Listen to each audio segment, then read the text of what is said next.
বাহাদুর শাহ জাফর 18তম মুঘল সম্রাট মুঈনুদ্দিন আকবর শাহের দ্বিতীয় সন্তান। তিনি ইতিহাসে সম্রাট দ্বিতীয় আকবর নামে সমধিক পরিচিত। সম্রাট দ্বিতীয় আকবর 1806 সাল থেকে 1837 সাল পর্যন্ত সিংহাসনে আসীন ছিলেন। আর দ্বিতীয় আকবরের পিতা ছিলেন সম্রাট দ্বিতীয় শাহ আলম। তখন যদিও ব্রিটিশ আগ্রাসনে মুঘল সম্রাটদের সার্বভৌমত্ব দিল্লির লাল কেল্লাতেই সীমাবদ্ধ হয়ে পড়ছিল।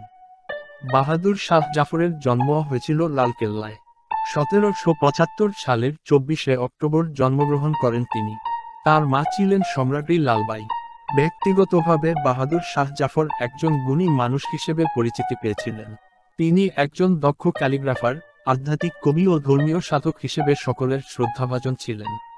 বাহাদুর শাহ জাফর যখন সিংহাসনে আরোহণ করেন, তখন তার বয়স 62 বছর। 1837 সালে তার পিতার মৃত্যুর পর নানা নাটকীয়তার মধ্য দিয়ে সিংহাসনে বসেন তিনি। তখন মুঘল সাম্রাজ্যের শোচনীয় অবস্থা। তার পিতামহের সময় থেকেই মুঘল সম্রাটরা ইস্ট ইন্ডিয়া কোম্পানির পেনশনভোগী হয়ে পড়েছিল। মুঘল কর্তৃত্ব তখন লালকেল্লার চার দেয়ালে বন্দী। প্রচণ্ড প্রতাপশালী মুঘল সাম্রাজ্য তখন ইংরেজদের পদাতন। ইংরেজরা ধীরে ধীরে তাদের কর্তৃত্ব বৃদ্ধি করেই চলছিল।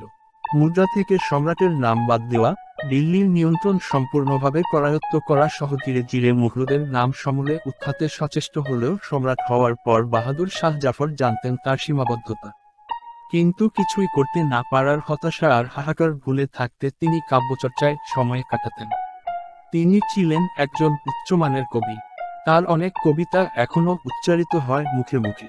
বাহাদুর শাহ জাফর হয়তো শেষ কয়েকজন মুঘল সম্রাটদের মতো ইতিহাসের পাতায় বেতনভোগী শাসক হিসেবেই হারিয়ে যেতেন। কিন্তু ইতিহাসের যুগসন্ধিক্ষণে সিপাহী বিদ্রোহের নেতৃত্ব দিতে এগিয়ে আসায় ইতিহাসে তিনি জায়গা করে নিলেন অনন্য মর্যাদায়। ভারতবর্ষের স্বাধীনতা সংগ্রামে নেতৃত্ব দেওয়ার মধ্য দিয়ে ভারতবর্ষের অগণিত মানুষের মনে জায়গা করে নিলেন স্বাধীনতার প্রতীক হিসেবে। যদিও এর জন্য তাকে ভোগ করতে হয়েছে সীমাহীন দুর্ভোগ, নির্যাতন, হারাতে হয়েছে সন্তান, সম্পত্তি, রাজ্য সবকিছু। লালকেল্লার মধ্যে আবদ্ধ সম্রাট বাহাদুর শাহ জাফরের তখন বয়সের ভারে নুজ। তার বয়স তখন প্রায় 82 বছর। পলাশির যুদ্ধের পর কেটে গেছে 100 বছর। এই শত বছরে শুধুই শক্ত হয়েছে ইংরেজ শাসনের ভিত। ইংরেজদের অপশাসন, লুটপাট আর অত্যাচারে নিপীড়িত নিষ্পেষিত মানুষের হাহাকার তখন চরমে। এমন সময় মুক্তির স্বপ্নে জেগে উঠল সিপাহী জনতা। জ্বলে উঠল বিদ্রোহের আগুন। বিদ্রোহী সিপাহী জনতা লালকেল্লায় এসে সম্রাটকে অনুরোধ করলেন ইংরেজদের জুলুম অত্যাচারের বিরুদ্ধে এ বিদ্রোহের নেতৃত্ব গ্রহণ করতে। বৃদ্ধ সম্রাট বয়সের কারণে প্রথমে দায়িত্ব নিতে অপারগতা প্রকাশ করেন। কিন্তু ভারতবর্ষে তখন তার চেয়ে সর্বজনবিদিত কিংবা গ্রহণযোগ্য নেতৃত্ব পাওয়া সম্ভব ছিল না। সিপাহীদের অনুরোধে অবশেষে বিদ্রোহীদের মধ্যে পড়ে যায় উৎসবের আমেজ। তারা বাহাদুর শাহ জাফরের প্রতি আনুগত্য প্রকাশ করে শপথ নেন। গভীর রাতে 21 বার কামানের তোপধ্বনির মাধ্যমে বৃদ্ধ সম্রাটকে ভারতবর্ষের স্বাধীন সম্রাট হিসেবে ঘোষণা দেওয়া হয়। বাহাদুর শাহ জাফর সিপাহী বিদ্রোহের নেতৃত্ব নিজের কাঁধে নেওয়ার মাধ্যমে সিপাহী বিদ্রোহ একটি রাজনৈতিক রূপ পায়, যার শুরুটা ছিল শুধুমাত্র বিচ্ছিন্ন ঘটনা। তিনি সকল স্থানীয় শাসকদের চিঠি দিয়ে এ বিপ্লবে অংশ নেওয়ার আহ্বান জানান। এ বিদ্রোহে তার ব্যক্তিগত কোনো চাওয়া পাওয়ার বিষয় ছিল না। তিনি একটি যুদ্ধ কাউন্সিল গঠন করার অভিলাষ ব্যক্ত করেছিলেন, যারা শাসন ক্ষমতা পরিচালনা করবে। বাহাদুর শাহ জাফর বিদ্রোহের নেতৃত্ব দিচ্ছেন, এ সংবাদে উজ্জীবিত হয়ে লখনউ, কানপুর, বারেলি, ঝাঁসি, বাংলা অঞ্চল সহ সারা ভারতবর্ষে ওঠে বিদ্রোহের জোয়ার। এ যুদ্ধের সামনে থেকে নেতৃত্ব দেন সম্রাট বাহাদুর শাহ জাফরের 3 পুত্র মির্জা মুঘল, মির্জা জওয়ান বখত ও মির্জা আবু বকর। আকস্মিক একতাবদ্ধ হওয়া নানা মতের ও নানা অঞ্চলের সিপাহীদের মধ্যে কোনো শ্রীশৃঙ্খল বন্ধন কিংবা ঐক্য ছিল না, যার কারণে তাকে সবকিছু নিয়ন্ত্রণ করতে বেগ পেতে হয়। সুযোগ সন্ধানী অপরাধীরাও বিদ্রোহের সুযোগে বিশৃঙ্খলায় লিপ্ত হয়। সিপাহীদের মধ্যে যাতে ঐক্য বজায় থাকে, সেজন্য তিনি সজাগ ছিলেন। সিপাহীদের মধ্যে সামরিক দক্ষতা ও অর্থাভাব ছিল প্রকট, যা এ বিদ্রোহের সফলতার পথে সবচেয়ে বড় বাধা হয়ে দাঁড়িয়েছে। দেশীয় রাজন্যবর্গের অসহযোগিতা, অভ্যন্তরীণ ষড়যন্ত্র, অর্থাভাব, সামরিক দক্ষতার অভাব সহ নানা কারণে খেই হারিয়ে ফেলে সিপাহী জনতার বিপ্লব। পাতিয়ালার রাজা কিংবা শিখদের মতো অনেকেই প্রত্যক্ষভাবে অংশ নেয় ইংরেজদের পক্ষে। ইংরেজদের সমন্বিত আক্রমণের মুখে সেপ্টেম্বরের প্রথম দিকেই দিল্লির পতন মোটামুটি নিশ্চিতই হয়ে যায়। সম্রাটের চারপাশেও ব্রিটিশদের চর কিংবা তাদের পদলেহী অনেকেই বিদ্যমান ছিল। তারা সম্রাটকে আত্মসমর্পণ করতে প্ররোচিত করতে থাকেন। সম্রাট তখন সিদ্ধান্তহীনতায় ভুগছিলেন। ক্রমাগত পরাজিত হতে থাকা পলায়নপর বিশৃঙ্খল বাহিনীর প্রতি তখন তার তেমন আস্থা ছিল না। 1857 সালের 20 সেপ্টেম্বর দিল্লির লাহোরি গেট, সিকলাল কেল্লা, জামে মসজিদ ইত্যাদি অবস্থানে সিপাহীদের পতন ঘটে। এসব জায়গায় নৃশংসভাবে নির্বিচারে হত্যা লুণ্ঠন চালায় ইংরেজ বাহিনী।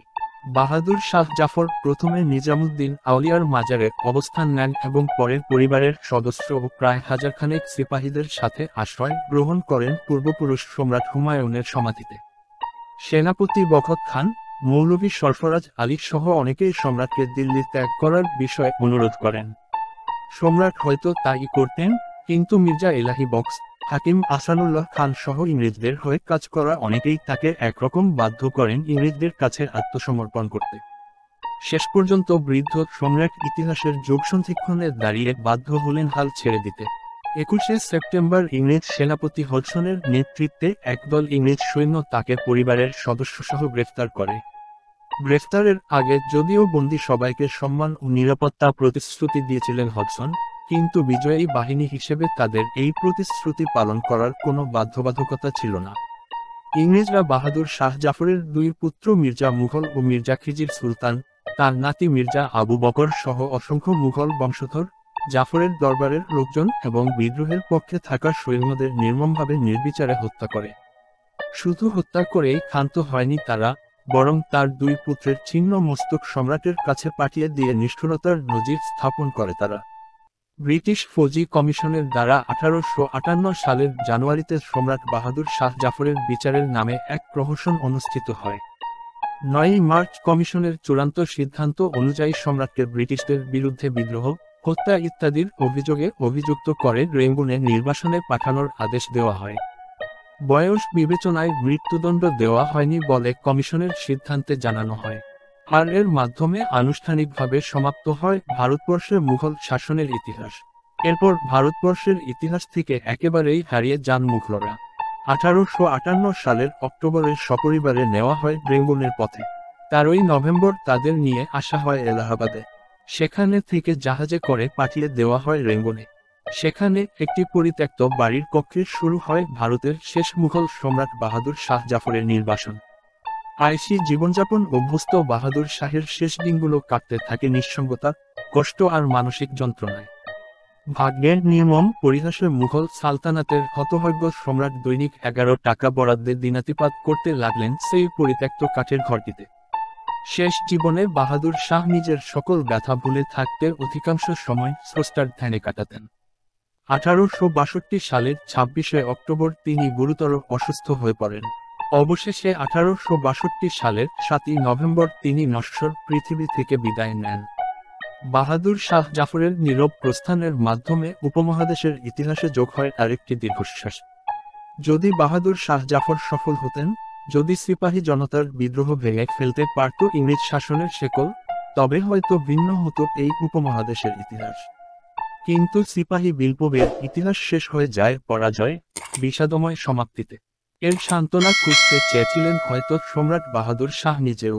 শ্রদ্ধার সাথে মুঘল সম্রাটকে স্মরণ করে শেষ করছি আজকের ভিডিওটি। ভালো লাগলেই লাইক এবং সাবস্ক্রাইবও করতে ভুলবেন না।